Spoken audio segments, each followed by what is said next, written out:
Leaders news కి స్వాగతం. 2004 జూన్లో విజయవాడ పోలీస్ కమిషనర్గా ఉన్న ఏబి వెంకటేశ్వరరావుని కర్నూలు రేంజ్ డీఐజీగా ట్రాన్స్ఫర్ చేశారు. వైఎస్ఆర్ సొంత జిల్లా కడప ఉండేది ఈ రేంజ్లోనే. తర్వాత అప్పటి రాష్ట్ర రాజధాని హైదరాబాద్ నగరానికి జాయింట్ కమిషనర్గా పోస్టింగ్ ఇచ్చింది వైఎస్ఆర్ హయాంలోని. తర్వాత కీలకమైన రాష్ట్ర పోలీస్ అడ్మినిస్ట్రేషన్ అండ్ రిక్రూట్మెంట్లోని పోస్టింగ్ వేసింది మహానేత హయాంలోనే. వైజాగ్ లాంటి కీలకమైన రేంజ్కి ఐజీగా నియామకమైంది కూడా వైఎస్ఆర్ హయాంలోనే. 2010లో వైఎస్ఆర్ మరణం తర్వాత రోసయ్య ముఖ్యమంత్రిగా ఉండగా మార్చి 23న ఏపీఎస్పీ హైదరాబాద్ బెటాలియన్కి ఐజీగా నాన్ వోకల్ పోస్ట్ ఇచ్చారు. వైఎస్ఆర్ ఎక్కడ తనకి అన్యాయం చేశారు? కీలకమైన పోస్టులోనే ఉన్నాడు కదా, బతికి ఉన్నప్పుడు మేలు పొంది చనిపోయిన మనిషి వచ్చి చెప్పుకోలేడు అని ఇప్పుడు విషం చెమ్మటం న్యాయమా?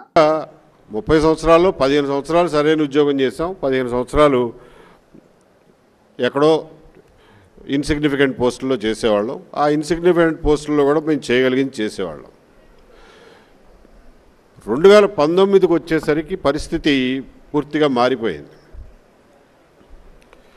రాజశేఖర రెడ్డి వేసిన విత్తనం ఇప్పుడు పెద్ద విషవృక్షమై కూర్చుంది. అది ఏమాత్రం వెరప లేకుండా మంచి మర్యాదలకి, రాజకీయాల్లో గౌరవానికి, అడ్మినిస్ట్రేషన్లో సంప్రదాయాలకి ఏమాత్రం విలువ ఇవ్వకుండా కమ్మవారిని ఓపెన్గా టార్గెటెడ్గా వాళ్ళని అణిచివేత ఒక యుద్ధ కార్యక్రమంలాగా యుద్ధం ప్రకటించారు. అది వీడు వచ్చిన తర్వాత జరిగినటువంటి కొత్త మార్పు. ఇంత దుర్మార్గం, ఇంత రాక్షసత్వం, ఇంత కర్కసత్వం, ఇంత నియంతృత్వానికి మన అందరం గురి కావటం అనేది చరిత్రలో మళ్ళీ ఇంకొకసారి జరగకూడదు అనే కఠినమైనటువంటి నిర్ణయానికి మీరు అందరూ రావాల్సిందిగా కోరుతున్నాను.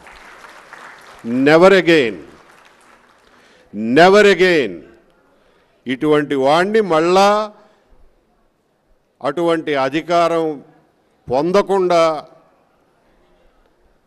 అహర్నిశలు కావాలంటే కష్టపడాల్సినటువంటి బాధ్యత మన అందరం తీసుకోవాలి. ప్రజలందరూ తీసుకునేలాగా కూడా మనం ప్రోత్సహించాలి. దీనికోసం మనం ఏం చేయాల్సి వచ్చినా కానీ ముందు జాగ్రత్త చర్యలు కానీ చేపట్టాలి అని చెప్పి మీ అందరికీ పిలిపిస్తున్నాను.